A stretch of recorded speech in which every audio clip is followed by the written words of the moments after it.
The comment left Cheolyeon even more confused. He thought she was upset, and now he couldn't understand why she was acting so unexpectedly. He decided the best thing to do was to keep some distance, so he tried to calm her down by suggesting that maybe what she had drunk earlier was affecting her. But before he could continue, Soyun kissed him again. This second kiss left him speechless. On the other hand, Soyun felt a warmth she couldn't describe. For her, the moment was too pleasant, and she couldn't help but desire something more intimate. Just as the atmosphere seemed to grow more intense, Cheolyeon held her by the shoulders and asked her to stop. He wanted to understand what was going on before taking another step forward. He explained that if her behavior was being influenced by alcohol, it would be a serious mistake to continue. With a worried expression, Soyun asked why he was saying that. She wanted to know if he truly didn't want to be with her, or if he didn't find satisfaction in being together. Surprised by her words, Cheolyeon didn't know how to react. Then, with a hint of sadness, Soyun said she would be disappointed if he truly saw her that way. Nervously, Cheolyeon swallowed hard before letting out a deep sigh.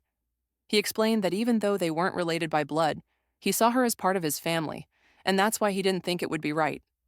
He added that if they ended up doing something, he felt it would only be the result of impulse or a misunderstanding.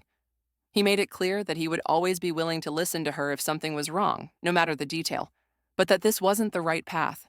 Visibly affected, Soyun tried to say something, but before the words, "I like you," could leave her lips, she fell silent. She started thinking about what she was about to confess, wondering why she felt so embarrassed. Even though she wanted to express her feelings, she wasn't sure he would believe her. In the end, she became trapped in her own doubts, unsure if all of this could be brushed off as just a game, or if she had to face the reality of her emotions. Cheolyeon remained confused, waiting for an explanation. With a distant gaze, Soyun finally began to speak. She confessed that she had gone through some very difficult times lately, and that in the midst of her loneliness, her faith had become a built-up need. However, she found it impossible to pray with just anyone. It was hard to find someone who felt right, and she hoped Cheolyeon could understand that. She thought that by sharing a prayer with him, everything would feel safe and natural. These words left Cheolyeon speechless.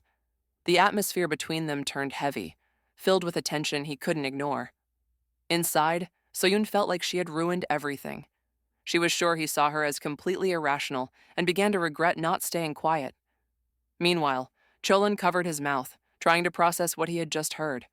He knew many people were interested in Soyun, and he wondered why she had decided to come to him of all people. He figured she must have been going through something truly serious to reach out for his support. Remembering the promise he made to always listen to her problems, he broke the silence. Cheolyeon finally agreed to have a prayer session with her. He explained that if she was dealing with something so difficult, he couldn't just ignore it. He would do everything he could to help her. Cheolyeon's words lit up Soyun's heart. Excited, she asked if he really meant it. He firmly confirmed, admitting that he couldn't act like nothing was happening. Her heart beat even faster, though she tried to hide it. Cheolyeon continued, assuring her that even though he didn't know much about guiding someone in faith, he would do everything he could. But before he could finish, Soyun interrupted him with a firm no. She thanked him for his willingness, but deep down she knew she just wanted to share that moment with him. While trying to calm his thoughts, Cheolyeon nervously admitted that he had no experience and didn't know how to make the chalice shine. He looked at Soyun, who appeared expressionless, though inside she was moved by Cheolyeon's tenderness and sincerity. Touched, Soyun accepted Cheolyeon's conditions and decided to guide him. As her first lesson, she began to clean the chalice, focusing with great care. Cheolyeon watched her in silence, feeling a strange warmth inside. Although he had believed faith wouldn't be of much use to him, something within him was beginning to stir. Still, he couldn't help but ask Soyun if she didn't think the chalice was already clean. She firmly shook her head, convinced there was still much work to do. Cheolyeon kept watching her, wondering if she was straying from her original purpose. However, he didn't want to interrupt her, fearing that doing so might spill the holy water. Unfortunately, while distracted, he ended up knocking over the container. He scolded himself, feeling like a complete novice. He immediately apologized to Soyun, who appeared somewhat distracted. Still, he decided to get her a towel to clean up the mess, only to be stunned when she began drinking the holy water. The gesture left him speechless. He couldn't understand what was happening. Just moments ago, Soyun had been harsh, but now she seemed completely adorable as she drank the water. Embarrassed, Cheolyeon couldn't take his eyes off her. For her part, Soyun felt her soul crying out to be purified. With determination, she approached Cheolyeon and told him it was time to begin the ceremony. The atmosphere grew heavy with emotion. Soyeon felt the need to release all her pent-up stress and begin the ceremony immediately. However, Cheolyeon hesitated, especially after spilling the holy water. Soyeon, though slightly embarrassed, had a different perspective. When they turned to the chalice, both were shocked. It was shining brightly like a star. Convinced it was a sign, Soyeon said there was no need to wait. She offered to handle everything and asked Cheolyeon to simply relax. Just before starting the first prayer, Cheolyeon, visibly flustered, asked her to stop. Soyeon looked at him in confusion and, almost reflexively, asked if he was backing out. Cheolyeon quickly denied it, assuring her he had no intention of stopping the ceremony. With a mix of nervousness and sincerity, Cheolyeon added that he truly wanted to help her, but also wanted to know if she would let him lead for a while during the mass. Soyeon, surprised and touched, agreed, allowing him to take the lead for the first time. Her heart pounded, though she tried to seem indifferent as she asked if that was all he had to say. Inside, however, she couldn't help but feel tenderness toward him. She lay down for a moment while Cheolyeon prepared the necessary items for the mass. Meanwhile, Soyeon nervously watched him with curiosity. From that perspective, everything seemed both strange and natural at the same time. When Cheolyeon asked if they needed a rosary, Soyeon calmly shook her head, assuring him it wouldn't be necessary. This was a special day, and she was sure of it. With that response, Cheolyeon began reading the Bible. The pain she felt was so clear she couldn't understand it. She assumed maybe it was normal in all ceremonies, but the most important thing to her was that she was with Cheolyeon, praying together. As he read, Cheolyeon noticed her discomfort and asked if she was okay. Trying to hide her unease, Soyeon lied, saying she was just a little overwhelmed and asked him not to worry. She wanted him to continue. Her words made him blush, but also gave him the push to keep reading. Soyeon, for her part, stopped worrying about the specific content of the prayers. The only thing that mattered was that her connection with Cheolyeon made her feel a warmth she had never experienced before. Cheolyeon also felt strange. Though he didn't fully understand what was happening, he hoped they could share their faith and find God's path together.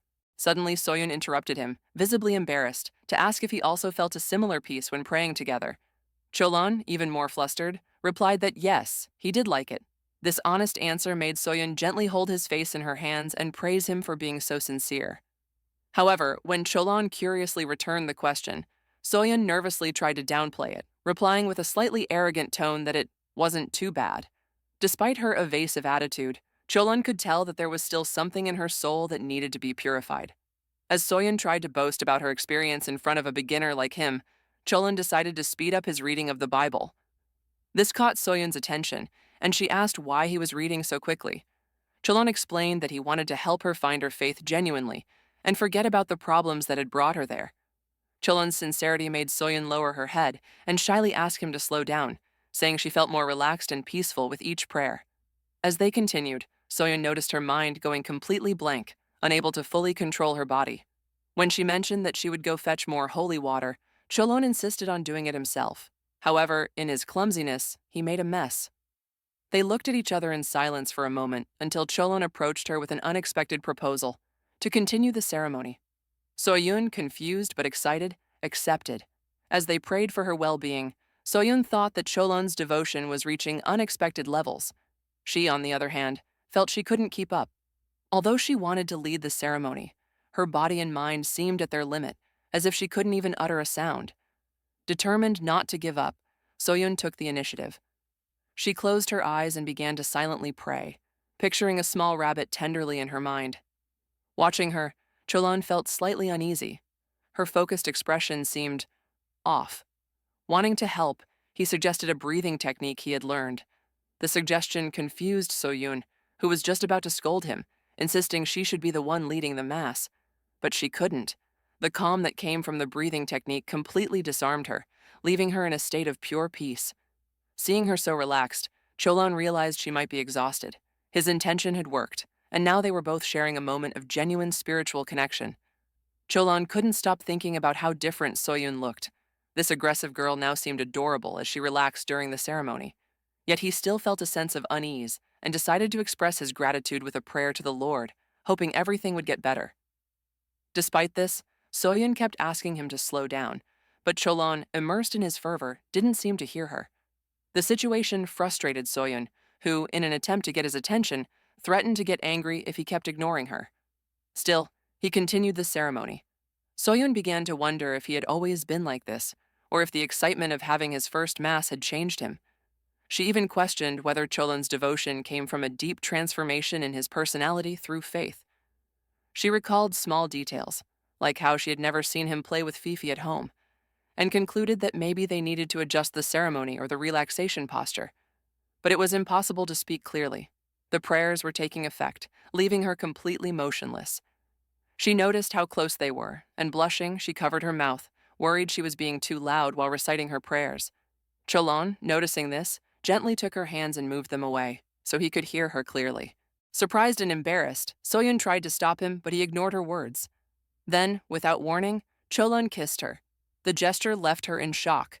Before she could react, he resumed reading the Bible as if nothing had happened. Soyeon felt like the world was spinning. Her mind was overflowing with questions. She couldn't understand why Cheolyeon was acting so normally, or how he hadn't noticed that she had already spilled the holy water. Although she tried to mention it, she ended up getting lost in her own thoughts.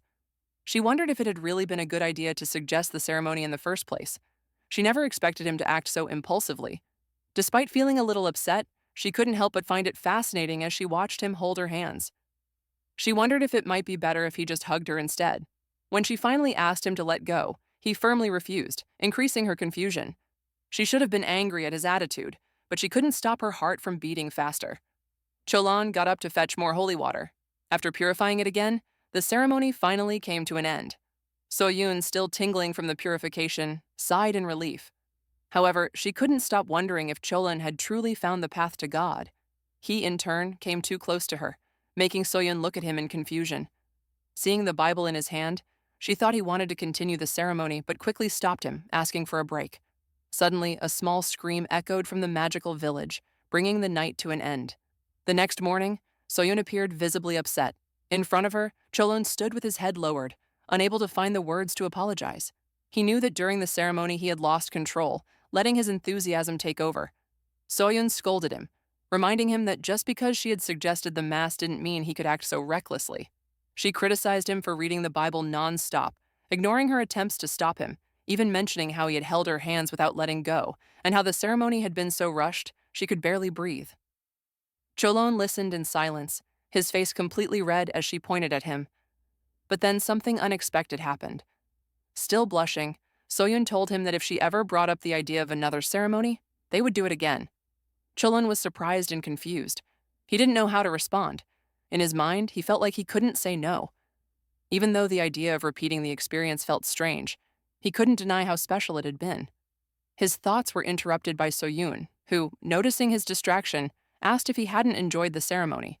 He quickly shook his head and sincerely confessed that the Mass had amazed him. However, he began to question whether it was Soyeon's initiative or something deeper. Despite his doubts, he agreed to do it again in the future. On their way home, Soyeon mentioned she had back pain, something that had been growing more intense. Cheolyeon could only apologize, visibly uncomfortable about what had happened.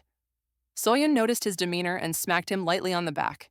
He reacted in pain, asking why she did that. She replied that she didn't want him standing next to her looking so uncomfortable. It made her feel awkward too. When they arrived at her house, Cheolyeon checked his phone and realized he had many missed calls and messages from Yesul. He wondered if she was angry. He carefully opened the door, thinking Yesul had probably already left for work at that hour. However, when they entered, they found Juul, who was visibly upset. She asked why they had come home so late together and without informing anyone. Startled, both of them froze. Juul insisted on an explanation. The three of them sat in the living room. Once seated, Juul began to scold them, saying that if they planned to come home late, they should at least give notice. She admitted that she understood they were both adults and usually handled their problems on their own, but she couldn't help but worry about them. She then turned her attention to Cheolyeon, questioning him directly. Cheolyeon, unsure of how to respond, remained silent. His nerves worsened. It was the first time Yesul had scolded him like that. Noticing this, Soyeon stepped in to explain that she had run into Cheolyeon on the street the previous night, and they had decided to go out for a few drinks since she didn't like drinking alone. She admitted that after drinking too much, she ended up passing out, which was why she couldn't contact Juul. That worried Cheolyeon a little, but Juul didn't seem entirely convinced and asked since when they had gotten so close. Soyeon replied that they had been living together for 10 years and that it wasn't unusual for them to go out and have fun from time to time. The answer left Yesul thoughtful, although Cheolyeon knew in his mind that she still didn't completely believe the story. Despite this, Juul decided to let it go and allowed them both to leave. However, she couldn't stop watching them as they went up the stairs.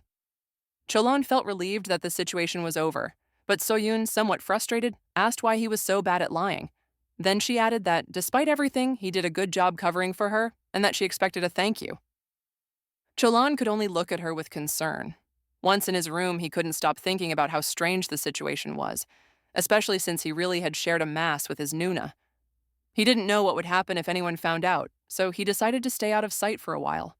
However, he remembered that Soyeon had suggested they could hold another mass whenever she wanted. The thought made him blush, even though he figured she probably hadn't meant it seriously. Still, he felt strangely anxious about that possibility. As days passed, Cheolyeon noticed that Soyeon hadn't sought him out, which made him think that maybe that promise had just been something she said on a whim. Although he wanted to talk to her about it, he knew it was something she had to decide. Bringing it up himself would be awkward. Just as he was lost in thought, Soyeon called his name several times to ask if he wasn't listening.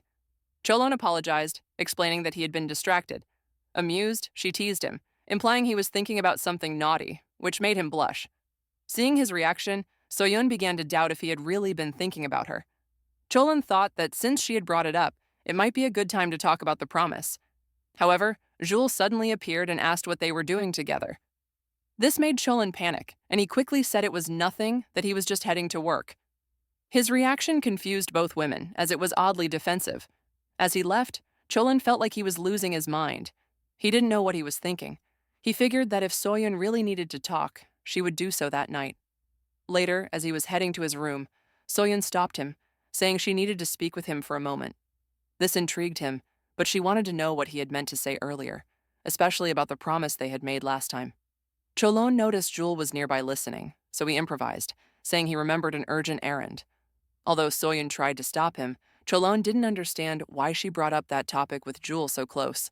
While in her room, Soyeon wondered how many days they had been like that. She no longer felt the same excitement when playing her guitar alone. She was exhausted and felt like she was losing her mind. She had even tried to subtly push Cheolyeon to take the initiative and bring up the topic himself, but lately it seemed like he was avoiding her. She didn't know if she should message him to suggest another mass. It hadn't even been that long since the last one, and she already wanted to ask again. She feared it would make her seem desperate, but also knew that Cheolyeon wouldn't make the first move. She wrestled with the decision. The thought of someone helping her find God's path again, like before, was comforting. Reflecting on this, she decided to search for something she had kept in her closet, though she couldn't quite remember where she had put it. After a while, she found it and was surprised she still had it. Soon after, she was trying on a cosplay she had bought by accident, but to her surprise, it looked charming on her. She looked truly cute, and couldn't help but imagine showing it to Cheolyeon. She thought maybe that could motivate him to hold another mass with her. The idea made her dream of all kinds of possibilities, and she felt excited just thinking about it. Still, she didn't understand why she was trying it on instead of just talking to him directly. In the middle of her thoughts, she heard Cheolyeon outside her room asking if he could talk to her for a moment. Distracted, she absent-mindedly gave him permission to come in, until she realized who was outside. She jumped in shock when she realized it was Cheolyeon and couldn't understand why he had shown up right then. When she tried to stop him from entering, it was already too late. Cheolyeon had opened the door. Though he looked a little embarrassed, he explained he just wanted to talk for a minute. What he didn't understand was why Soyeon was now trying to cover herself with her hands because of what she was wearing.